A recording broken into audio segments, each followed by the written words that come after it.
செல்லக்குட்டீஸ், நான் தான் அவங்க ஜோனா. யஷ்வந்த் சொல்லியிருப்பான் நான் நயல் சொல்ற போயிருப்பேன்ட்டு. ஆமாங்க, சும்மா நயல் சொல்ற தாங்க போயிருந்தேன். அதுவும் இல்லாமல் இன்னைக்கு நான் வந்து என்ன கையில் வச்சுட்டு இருந்தேன்னா, எதுலேருந்து விட்டேன் ஆக்சுவலி நயல் சொல்லிட்டு பார்த்தீங்கன்னா இதுதாங்க. நான் எதுலேருந்து விட்டேன்னு கேட்டிருப்பேன், தப்பாக நினச்சிக்காதீங்க, சாரி.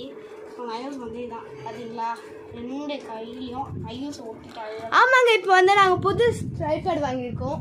ட்ரைபேட் வந்து எங்கே இருக்குன்னு தெரியல. பட் சீரியஸ்லி நான் வந்து இப்போ வந்து யஷ்வந்த் தான் நான் என்னுடைய அண்ணா. பட் அவனை எப்படி சொல்கிறதுன்னு எனக்கு தெரியல. அவன் தான் என் டேரக்டர். வந்து அவன் வந்து எல்லாத்துக்குமே யோசிப்பான், நம்ம இந்த வீடியோ போடுவான்னு யோசிப்பான். ஆக்சுவலி வந்து ஒன்று இருக்கும்ல, அது வந்து ஃபிஷ் டேங்கில் ஃபிஷ்லாம் இருக்குதுல்ல, அது வந்து சின்டூ வாய்ஸில் நான் கொடுத்துருப்பேன். அது ஆக்சுவலி என் ஃபிஷ்ஷும் எங்கள் யஷ்வந்த் ஃபிஷ்ஷும் எங்கள் டாடி மம்மி